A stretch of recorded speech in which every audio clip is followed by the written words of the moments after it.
मजा वाटते ना भांडण ऐकायला. हे भांडण ऐकणारं कुणी असेल तर भांडण चांगलं जर रंगतं बघा. आणि मध्ये मध्ये जर कोणी सोडवायला गेलं तर कधी कधी भांडण वाढतं बघा. आता योगायोगानं बघा तुम्ही एवढे रसिक एवढ्या मोठ्या संख्येनं जवळजवळ 2,500-3 हजार या संकुलाची विद्यार्थी संख्या आणि बाकी मंडळी आहे. त्यामुळं भांडण रंगणार यात काही शंकाच नाही. लईच वाढलं तर आहेतच की बापू, मग निदान मिटवायला तर आहेतच, काय अडचण नाही. बघून जाऊ ना भांडण. तर कथेचं नाव भांडण. मित्रांनो, तत्पूर्वी एक छोटी विनंती. साहित्यिक मूल्य असलेली कथा असल्यामुळे थोडी जाणीवपूर्वक ऐका. तुम्हाला हसायला काय हरकत नाही, पण तरी जाणीवपूर्वक ऐका. दिवस मावळायच्या आधी शिवानंदरी घरी आला. दारात आई बसली होती, तुटक्याची पिलीगत. शिवाचा एकुलता एक मुलगा सोन्यात घरातच खेळण्यात गुंग होता आणि शिवाची बायको मंगली चुली पुढे काहीतरी आदळापट करत होती.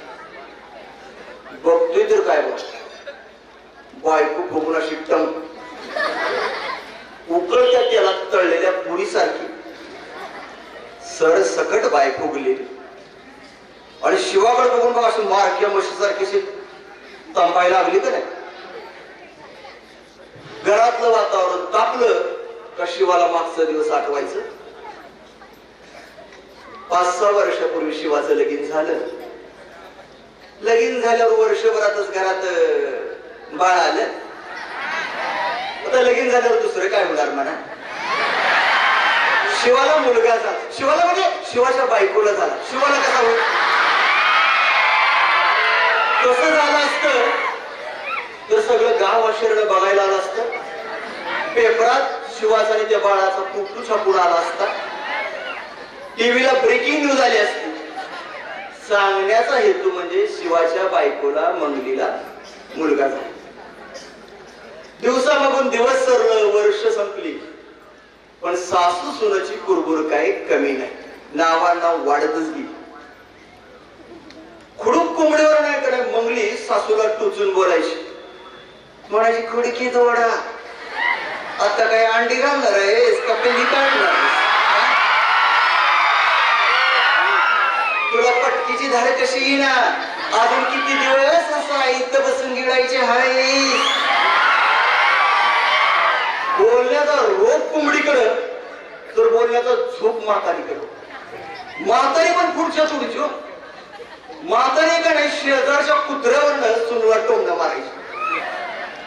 म्हणायचे हाड हाड जा की तिकडं, दुसऱ्याच्या दारात आलेस ते आलेस आणि मग बिनकामाचं कशाला बघतेस.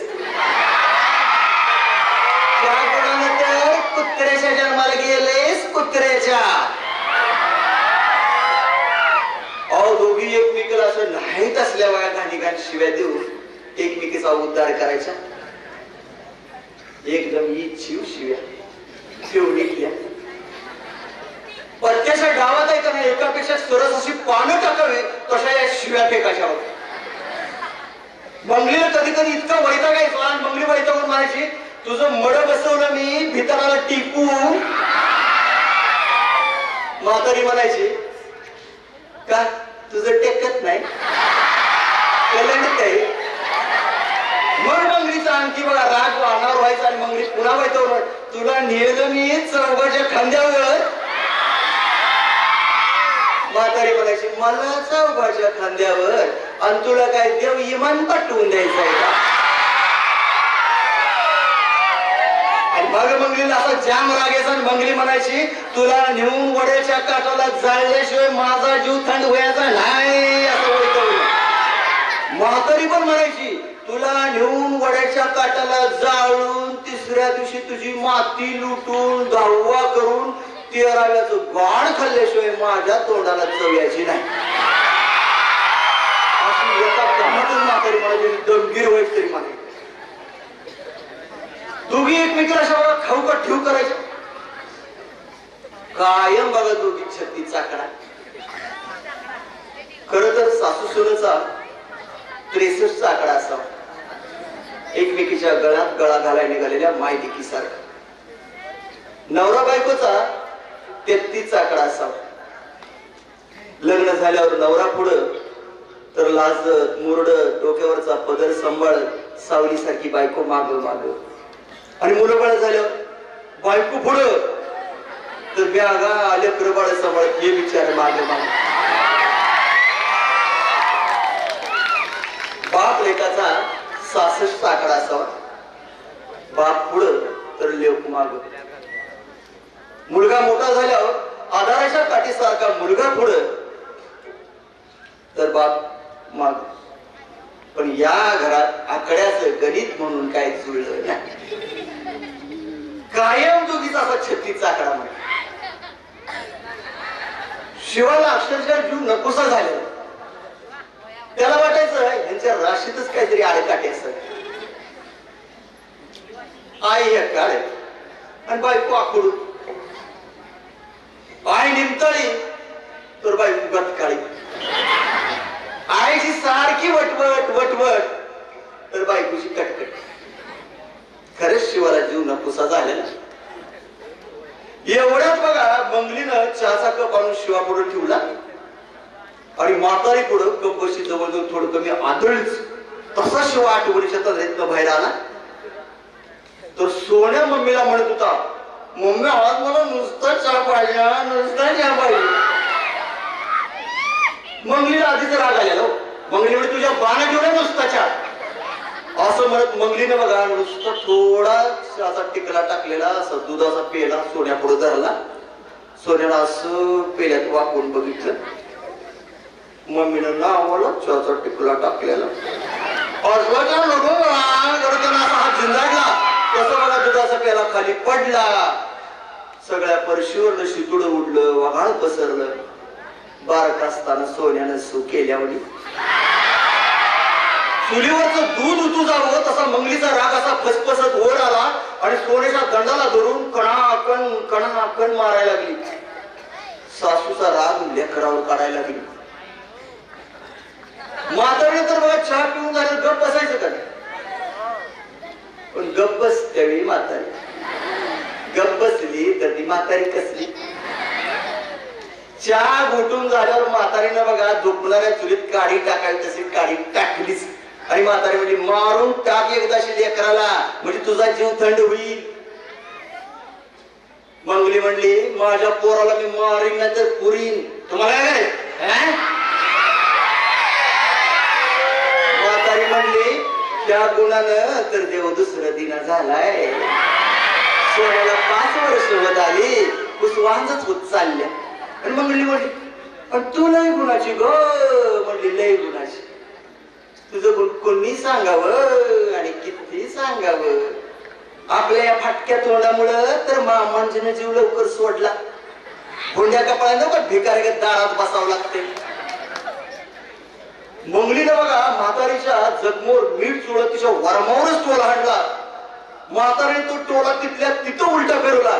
म्हातारी म्हणली जा पाहिजे. तू तर म्हणलीस आयु सवाष्ण जा म्हटली जा. तुझ्या तिरडीमुळं मसणाच्या वाटून मी म्हणली कुकवाचा सडा टाकी म्हटली तू तरी जा पाहिजे. अहो वाऱ्यानं आण भडकावे करे तुझं भांडण भडकत राहिलं. आणि शेजा बाजारची माणसं आहेत कराय कान देऊन चवीनं भांडण ऐकायला लागलेली. कोणी स्वयंपाक घरातनं कुणी खिडकीतनं कुणी दारा आडनं तर काय काय बघा असं फार पुढेच येऊन बसलेली. बापकाकूचं घर तर बघा असं शिवाच्या घराच्या पुढेच. काकू उंबऱ्यावरच येऊन बसलेली रेटा देऊन. तिकीट काढून नाटक बघावतच आहे का नाही भांडण ऐकत बसली. काकू जरा अंगाने अवजड वस्तू. उठायचं म्हटलं तर हात टेकल्याशिवाय उठता येत नव्हतं आणि बसायचं म्हटलं तर पण हात टेकल्याशिवाय बसता येत नव्हतं. पण भांडण ऐकायची दांडगी हौस. या दोघी सासू नाही ना भांडायला लय ताट तर काकू भांडण ऐकायला या दोघी पर असतात. आणि शेजा पाजारी गोळा झाल्यावर या दोघीला भांडायला आणखी चेव आला. बंगली पार बघा आईचं मळ बसपाय निघाली. ही गोष्ट शिवाला खटकली आणि शिवायचं म्हणला मंगले तोंडावर दे. देवाला तोंड दिले म्हणून काय पण बोलतोस का? सासू आईसारखी असती. हा म्हणे आईसारखी असती. अहो आईसारखी असती पण आई नसती. म्हण सासू आईसारखी असती. तोंड बघा की आपल्या इथं तोंड बघा. सकाळी उठल्यापासून हातोडात पडसतो रातचं वटा वटा वटा चालू असते. शिवा म्हणला वटवट तुझ्या तोंडात तर वटवटत नाही ना. पण मी म्हणते का म्हणून आईत गिळून ग पड वाटत आहे का. म्हातारी जोडी कुणाला आईत म्हणते ग. मला आईत म्हणायला तुझ्या बाण मला काय खाऊ पिऊ वाटले का. माझ्या बाण नसलं तर मी घालतेच मस्त 2-3 टाइम बघा हलगडतेस. म्हातारा राग आले म्हणले म्हातारी म्हणली आईच्या पिठावर इथे येऊन रेगाट्या वडायला कुणाला बी जमत. तुझ्या बाचं इथं काय आहे.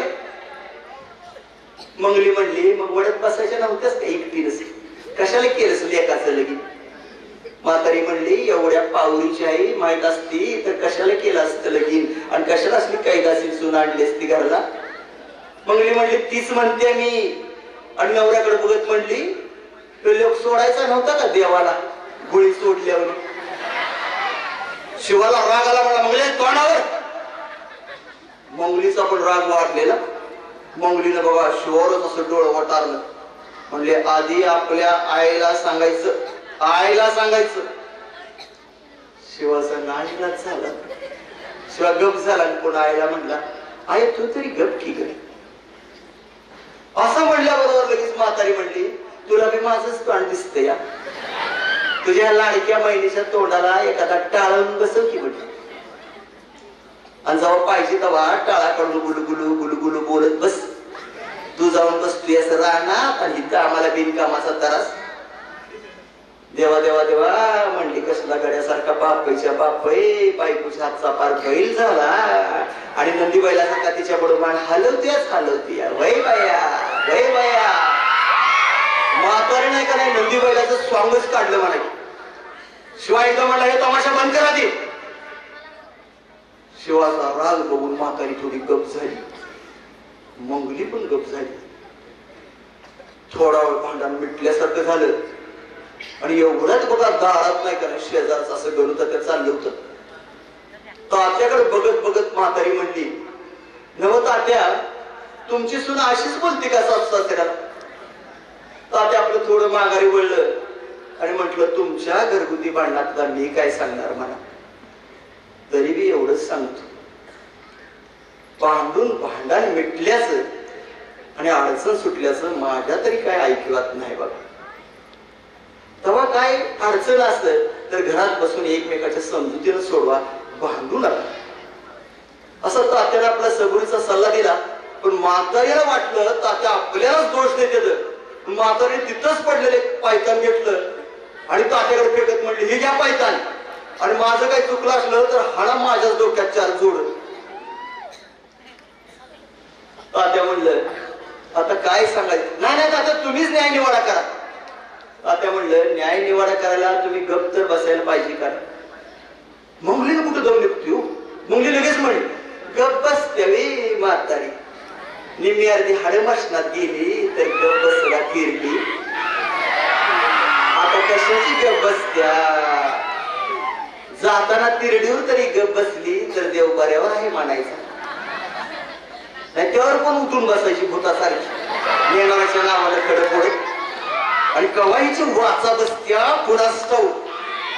असं म्हणल्याबरोबर म्हातारी म्हणली माझी वाचा बसायची वाट बघत्यास त्याआधी तुझ्या तोंडात किड पडत्याल 5 आळ्या होत्या सुन मरशील. आणि तुझ्या पुढं म्हातारीशी हात चोळत म्हणली माझ्या देखत तुझा पाक सुपडा साफ होईल. त्या बिगर देव मला वर न्यायचा मी. मंगली म्हणली आणि तू लय गुणाची लय गुणाची. असं दोघीच बघा पुन्हा अमृत आलेला. शिवाला इतका वैताग आलेला. शिवाच वैतागून म्हणला मी ती घर कुठं सोडून जातो म्हणला कायच. मग कुशाल भांडा दोघी निवांतपणी. मंगली म्हणली घर सोडून जायला लगीन गेले का. तुमच्या आईचं जोड खायला माझ्या भाचन होणारच नाही. म्हातारी पण म्हणली तुझ्या बायकोचं टोमणं खायला मला बी म्हातारपणी शाप जमायचं ना. मंगली म्हणली तीच म्हणते मी, या घरात एकतर म्हातारीला ठेवा नाही एकतर मला तर ठेवा. असं म्हटलं बरोबर म्हातारीला एकदम असं रागाला. म्हातारी म्हणली मला घरातलं बाहेर काढणार तू कोण ग? तू कोण? घर माझं, माझ्या मालकाने मी हाडाची काढ करून बांधलं या. मंगली म्हणली बांधलंय तर न्याजा माळ्यावर बांधून जाताना. आता तिने सांगचं कशाला बोंबलतेस? बघ बघ बघ कशी बोलते बायको त्या गाराने. बघ म्हण घर माळ्यावर बांधून नी जाताना. तिला म्हणावं सवड काढून 1-2 दिवस माहेरला जा. आणि पुन्हा म्हातारीच तिला म्हणली जा बाई जा म्हणली, 1-2 दिवस सवड काढून माहेरला जा आणि तिथलं माहेरचं घर तुझ्या आईच्या माळ्यावर बांधून ये. तिथलं घर माझ्या माळ्यावर बांधायला. आईचं माहेरचं नाव काढल्यावर मंगलीला हिंगळीत असावं तसं झालं. सर सर सर सर मुंग्यावर चढत अशा मस्तकापर्यंत गेल्या. आणि मंगली एकदम म्हणली 17दा सांगितलंय माझ्या आईचा कुणी खायचा नाही. माझ्या आईचाच लय गोड वाटतोय. म्हातारी म्हणली तूच खात बस, एवढीच तोंडाला चवी आळाला वळायला बसतो. आणि डोळ्याला काही वळणच लावलं नाही आईबाने, कसलंच वळण नाही लावलं.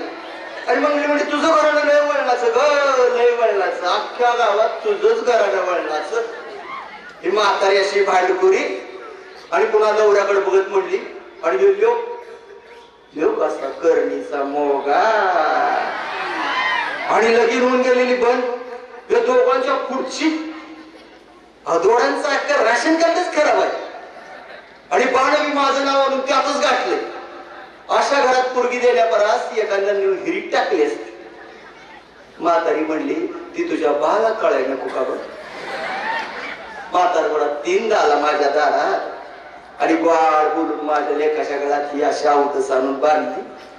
कसल्या लक्ष्मी सारख्या पोरी सांगून येत होत्या. मंगली म्हणली तवा जरा बघून दिकून करायची होतीस. तवा तुझं डोळं फुटलं होतं का तुझ्या लेकाचं फुटलं होतं? म्हातारी म्हणली बघून वाण कळतो ग, गुण नाही कळत. तवा वाण दाखवलास आणि आता नको अशी गुण उधळायला लागल्यास. आणि देवानं मी माझ्या लेकाला कशी तवा भुरळ पाडली. अरे देवा देवा देवा. मंगली तर मुलगी बघायला आलं तेव्हा तुझा लोक कुक्कुल बाळच होते ग. आईचं बाळ धरून मुलगी बघायला आलं.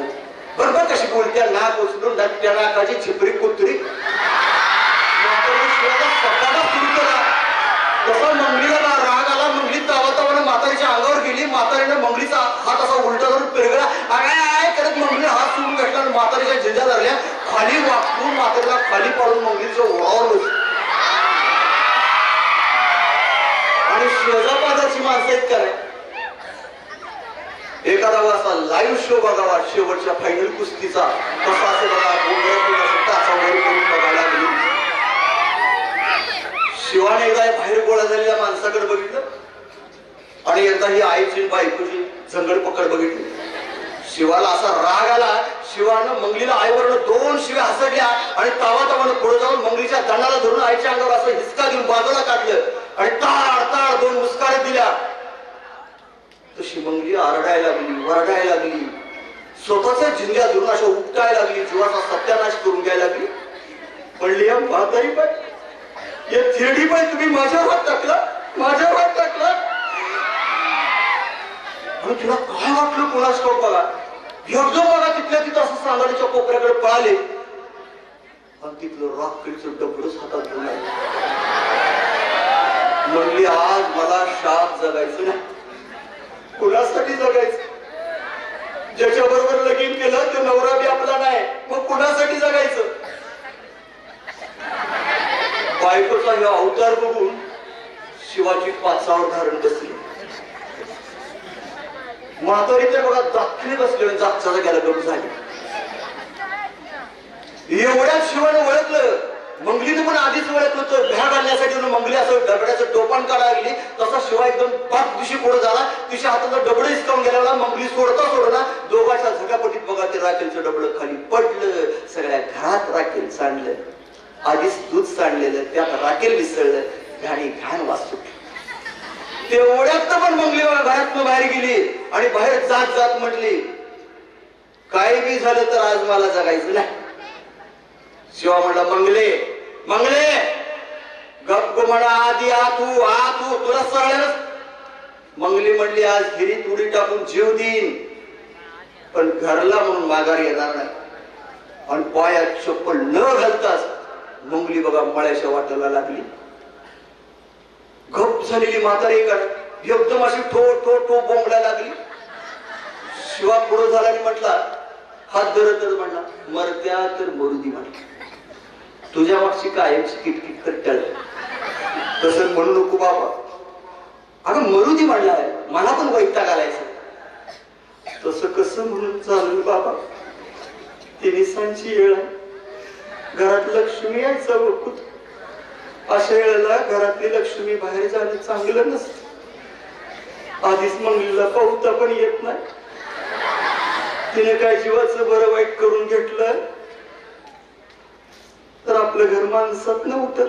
माझ्यावर जन्मासाठी पुरी. तरी पण शिवा म्हणला आला तर लिहू दे पण तिला मरू दे एकदा. नको बाबा झा म्हणली काहीतरी आहे बाय म्हणून तिला माघारी आणजा. तरी शिवा तयार नाही म्हटल्यावर म्हातारी म्हटली तसे करू नको. तुझ्या लेकराला माझ्या सोन्याला आई कुठनं आणायची. सोन्याचं नाव काढल्यावर शिवा थोडासा इरगळला. त्याला वाटलं आई म्हणते ती कराय. एक वेळेला आपल्याला बायको मिळेल पण सोन्याला आई कुठनं आणायची. त्यानं आपल्या मंगलीला परत आणायसाठी म्हणून बघा पायात चप्पल घातली. चप्पल घालत घालत तरी पण आईवर खेकसलास. म्हणला हे शहाणपण जर आधी आला असतं तर येळच आली नसती. आणि शिवा चप्पल घालून मंगलीला आणायसाठी म्हणून मंगलीच्या माग माग मळ्याच्या वाटाला तो पण लागला. इकडं म्हातारीनं गणुता त्याचं पाय धरलं. म्हणली तात्या माझी सून लई हे काढावं. नवऱ्याचं नाही ऐकायची नाही माघारी यायची. तुमच्या पाया पडते तुम्ही जावा. काहीतरी घाड बोलून आणि माझं चुकलं बिस्कुट तरी थोबाड काळ करते पण तिला माघारी हाडावं पुन्हा नाही करायची असं मी कवा भांडण. आता जावं माझ्यासाठी एवढ्यावर माझं ऐक नाही दादा. गणुताच्या पण बघा मंगलीला आणायला म्हणून शिवाच्या माग माग निघाले. आता दिवस मावळून अंधार पडत चालला होता. मळ्याच्या वाटेला एक पडकी विहीर होती. मंगली तिथं पोहोचण्या अगोदर तिला गाठणं आवश्यक होतं म्हणून शिवा झपाझप पावलं टाकत चालला होता. मंगली पुढं शिवा माग त्याच्या पाठी मग गणुतात्या. थोडस पुढे गेल्यावर शिवाला मंगली दिसली. दिसल्याबरोबर शिवाने मंगलीला हाक मारली. मंगले थांब. मंगलीने एकदा वळून माग बघितलं. आपला नवरा आपल्याला न्यायला आलाय म्हटल्यावर मंगली पुन्हा बघा असं थोडी साडी वर धरून पळायला लागली. तरी शिवा मागणं म्हणता मंगले आहे म्हणते चुकलं माझं पुन्हा नाही करायची अशी चूक. थांब मंगले आमच्यासाठी राहू दे निदान सोन्यासाठी तरी थांब. मंगलीचं एक नाही दोन नाही मंगली आणखी पळायला लागली. गावाच्या लगतच बघा पांदीकडला ती पडकी ही. तिथं मंगली लगोलग पोचल म्हणून शिवा आणखी पळायला लागला. मंगली पुढे पळत होती. शिवा माग वाऱ्यासारखा पळत होता. बघता बघता मंगलीनं ती पडकी विहीर गाठली. पडकीच विहीर ती. इकडच्या बाजूला असं लहानसं झुडपाचं आणि गवताचं गुजपान झालेलं आणि पलीकडच्या बाजूला एक मोठं जांभळीचं झाड होतं.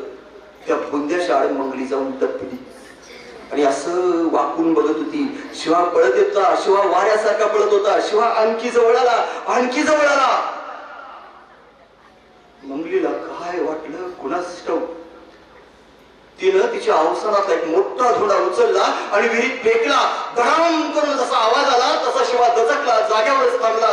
त्याच्या काळजाचा चिखल झाला. त्यानं काळीच कसं तरी घट्ट आवळलं आणि बायकोला वाचवण्यासाठी कायदुळासारखा आडवा तिरवा पळत सुटला. विहिरीच्या काठावर आल्यावर गडबडीत त्यानं बायकोला वाचवण्यासाठी विहिरीत उडी मारली. गडबडीत त्याची एक चप्पल काठावरच राहिली. एक चप्पल शिवाच्या पायात तशीच गेली. तर मंगली जरा सुकावली. मला मारताना कसं होत कसं फसवलं कसं भ्या गाठलं कसा धडा शिकवला म्हणून मंगली बघा तिथून उठली आणि हिरीच्या काठावर येऊन नवऱ्याला पोहता येत होतं. नवरा वर निघाल्यावर त्याला तिला म्हणायचं होतं आता कसं आहे, लय मार वाटतंय मला. मंगली इकडे तिकडे बघायला लागली. शिवानं तिथं उडी मारली होती, तिथनं बघा पाणी असं उकळलं, उसळलं, फेसाळलं आणि छोट्या छोट्या पाण्याच्या लाटा होऊन अशा बाजूच्या कटड्याला थटत होत्या. तिला वाटलं शिवाला पोहता येते.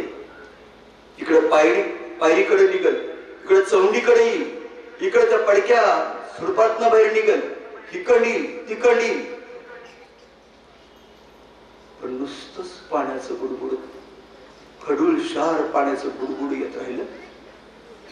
आत्ता वरील, मग वरील, तिकडवरील, तिकडवरील. शिवा काय वर आलाच नाही. मंगली घाबरली, कावरी बावरी झाली, तिचं हातपाय गळालं आणि ती एकदम वरडा लागली, पळा पळा, वाचवा वाचवा, माझा नवरा हिरीत पडला, कोणीतरी पळा पळा, वाचवा म्हणून ठो ठो बोंबलायला लागली.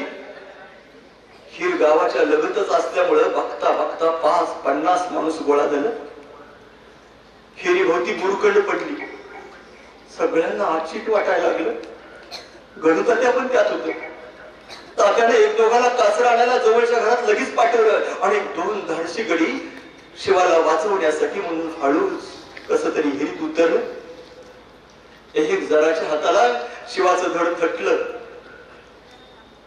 4-4.5 परुस खोल विहीर, निम्मी अर्धी गाळानच भरलेली. शिवाला पोहता येत असून सुद्धा नाईलाज झाला असावा. शिवा कमरेपर्यंत गाळात घुसलेला. तात्याने सांगितल्यावर लगेच गडबड करून त्या कासऱ्याने त्याच्या छातीला आडवतीवर तिळत मारलं आणि हिरीच्या काठावर एका बाजूच्या लोकांनी वरच्या बाजूला वडून शिवाला वर घेतलं. एकाच बाजूने वडत असल्यामुळं तो कटडा जरा कपाळाशी खरचटला, थोडस रक्त लोंबकळलं. पुन्हा वर्ण केसातलं गुडूळ शार पाणी त्यात पिसळून चिखल झाल्यासारखं झालं. शिवाला हिरीच्या काठावर झोपवलं. तात्यानं शिवाच्या पोटावर एकदम असं दाबून पाहिलं. कडून शार पाण्याची गुळणी बाहेर पडली. पुन्हा दाबलं. पुन्हा शिवाच्या तोंडातनं थोडं पाणी बाहेर पडलं. एक दोघांनी शिवाला असं पालतं धरून गर गर गर पायाला धरून फिरवलं. शिवाच्या पोटातलं आणखी पाणी निघालं. शिवाला पुन्हा झोपवलं. इकडून ढकलून बघितलं का तिकडं पडायचं, तिकडून ढकललं का इकडं पडायचं. कुणीतरी म्हटलं थोडीशी दुगदुगी वाटत्या, तर कुणी म्हणायचं आता कुठे आणायची दुगदुगी. गणुतात्या आणि आणखी 4 कळती माणसं जरा बाजूला गेली. त्यांच्यात काय बोलणं झालं कुणास ठाऊक. तात्यानं बाबराच्या चंदूला बोलून घेतलं, त्याला गाडी आणायला लावली आणि दवाखान्यात म्हणून तालुक्याच्या ठिकाणी शिवाला घेऊन गणुतात्या गाडीत घालून घेऊन गेलं. इकडे मंगली हिरीवर पडलेल्या चप्पल पडा पडा कपाळावर बडवून घेत होती. जीवाचा सत्यानाश करून घेत होती. हिरीवर गोळा झालेल्या आयाबाईने तिला समजावलं. तिला घरी कसं बसं नेलं. मंगली हातातली चप्पल सोडायला तयार नव्हती. चप्पल घेऊन तशीच घरी आली. रात्री उशिरानं सोन्या गणपतीच्याच घरात काय बाय खाऊन झोपी गेलेला. मंगलीनं त्याला आणून आपल्या घरात झोपवलं. रात्री उशिरा शेजापाजार छायाबाईने दोघींच्या मिनत्या केल्या, पण दोघीने एक घास खाल्ला नाही की पाण्याचा घोट घेतला नाही. रात्रभर दोघी दूषित होऊन बसलेल्या. म्हातारीचं डोळं रडून रडून कोरड्या विहिरीसारखं झालेलं. मंगलीचं डोळं असं नवऱ्यासाठी रडून रडून लाल भडक झालेलं कुंकवाच्या टिळ्यासारखं आणि त्यात मध्येच काळा डाग. चुलीवरच्या ठवक्यावरचा दिवा काळा धूर सोडत रात्रभर जळत राहिला. पहाटे पहाटे विझून गेला. मोकळा दिवा आणि जळकी भात शिल्लक राहिली. सकाळ झाली. ॲम्ब्युलन्स आली. शिवाचं प्रेत दारात आणून ठेवलं. मड ताटून गेलेलं. शिवाच्या प्रेताबरोबर सासरून आलेल्या बहिणीनं भावासाठी हंबरडा फोडला. ती आईच्या गळ्यात पडून रडत होती. सोन्या एकदा तिकडे बघायचा, एकदा आजीकडे बघायचा, एकदा मम्मीच्या तोंडाकडे बघायचा. बहीण भावासाठी रडत होती, आई गळाकडून लेकासाठी आरडत होती, वरडत होती, तर मंगली नवऱ्यासाठी हाणून पडवून जीवाचा सत्यानाश करून घेत होती. तिला काहीच कळत नव्हतं. सोन्याला मात्र काहीच कळत नव्हतं. त्याचं कवळं मन म्हणत होतं, जर वेळेला येताना आत्ती मला खाऊ घेऊन येते, शाव, चॉकलेट, बिस्किट. आता पप्पाला ती अशी का घेऊन आली? पप्पा का झोपले? त्यांच्या नाका तोंडात कापूस का घातलाय? त्याला कळत नव्हतं, म्हणून तो आजीजवळ उठला आणि मम्मीचा हात धरून म्हणाला, मम्मी आजीला सांग. म्हटलं तर आजी काहीच बोलत नाही. तू तरी सांग की ग, काय झालं पप्पाला, का बोलत नाही? पप्पा मेला, कुणी मारलं पप्पाला? आता आजी तरी काय सांगणार आणि मम्मी तरी काय सांगणार? शिवाच्या प्रेताजवळ नातेवाईकांचा गाडा पडला आणि आतडं पिळून टाकणारा एकच दंगा उसळला. मंगलीची तरी दातकिडी बसली. कोणीतरी म्हटलं कांदा आणा, कांदा आणा. पण तेवढ्यात कांदा कोण आणणार? कोणीतरी बघा शिवाचीच मागं राहिलेली चप्पल तिच्या नाकाशी लावली. आता मंगलीची ग तिच्या मागं राहिलेल्या खेटरासारखी झाली होती, खेटरासारखी झाली. धन्यवाद.